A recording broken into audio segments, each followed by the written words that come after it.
What power up? Our power up.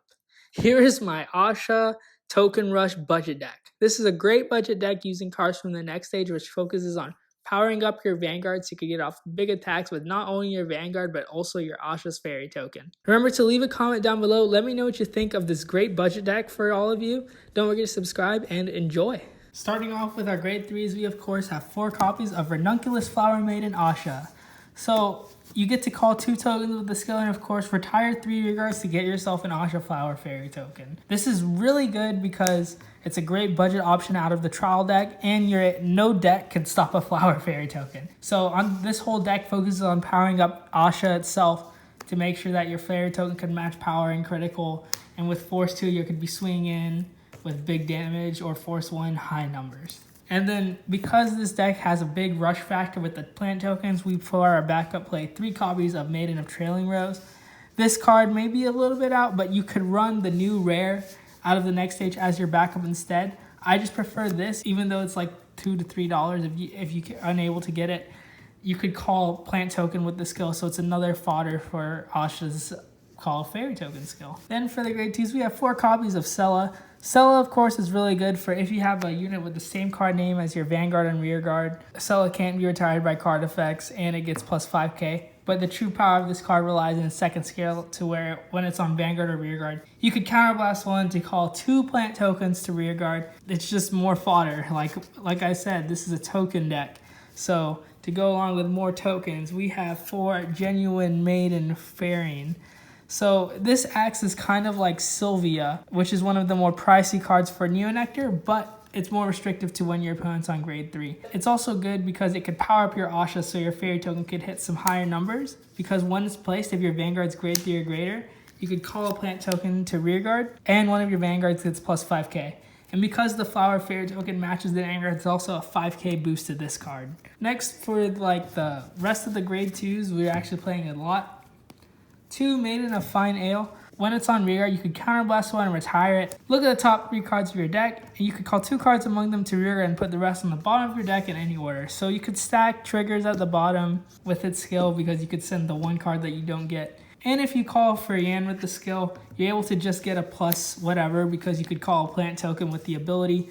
So it's really, it turns itself into 2 cards instead of the 1 that you're losing. So it's pretty good. Potentially 3 if you get a plant token off of it. So just another advantage engine for us. Then 2 Intero. When placed, one of your Vanguard gets plus 5k for each of your tokens. So usually your back row will end up being tokens quite a bit because you're going to want to retire some other cards to get out your Fairy tokens. So Intero just powers up your Vanguard. Although a 5k, it's a super powerful effect. I could see some people wanting to cut this down to 1 and playing 1 more of whatever grade 2 you want. But for now, I'm testing 2 for a budget, and I really, really like this card. It looks cool too. And it also powers up your Ahsha, so powers up your token. It's like that meme with Bugs Bunny and like the flag, and it's like, what power up? Our power up. Something like that. And then 2 Ermine Soul, just to help us maintain advantage. So when it's placed, if you have 2 or more grade 0 rearguards, counterblast 1, draw a card, and all units in the same column as it get 5k each. So if it's in the same column as a token, it's 25k column. It's really, really good. Next for grade 1s, 4 Flowering Maiden Diane.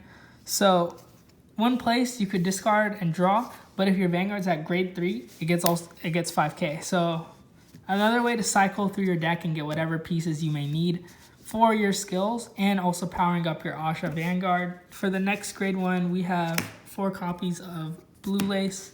This is of course a Soul Blast to get a plant token on Rearguard, and this gets 5k. So it becomes a 10k, and it's pretty good. I like the fact that it can become 13 and hit on its own. And if it's boosted by the plant token that you call, it's an 18k column, forcing a 10k shield against any Force Vanguard, which the meta is full of right now. So that's why I'm still sticking with Blue Lace. I think it's a really good card. And then to wrap out our grade 1s, we have 4 Sweet Berry. I don't know how this card's a rare. It's super good. So when placed, you could call 1 plant token to Rearguard on Vanguard or Rearguard. So it's just a free call wherever you want.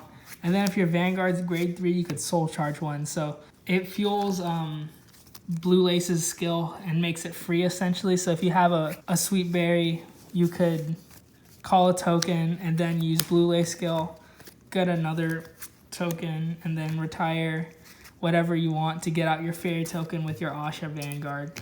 So it's really, really good. I think that this is a really powerful card. And of course, for its secondary skill, like Blue Lace, it gains power itself. If our Vanguard's grade 3 or greater, it gets plus 5k during our turn. So it's a 13. And with Blue Lace in the same column, can make a 26 for when you're really in those grindy games where you have to kind of attack with whatever you get. And then for triggers, we have 8 crit, 4 draw. I'm using 4 of the draw PG, but if you don't have these, you could always swap them out for the critical trigger, just for a sentinel crit, because it's not too much of a difference, I would say. I think the draw is better for this deck because it doesn't have ways to draw extra cards, essentially, outside of Ermin's Soul. And of course, 4 heal and Ozu as the starter. So that's it. That's the deck. It's a really fun, easy budget deck to build and play. And there's some easy upgrades that you could get for the deck, such as a Nelma and Sylvia. And eventually you get into Padmede and Ahsha to really bring out the full power of this deck and all the plant token abilities that it has. I want to thank you all for watching, and I'll see you all next time. Peace.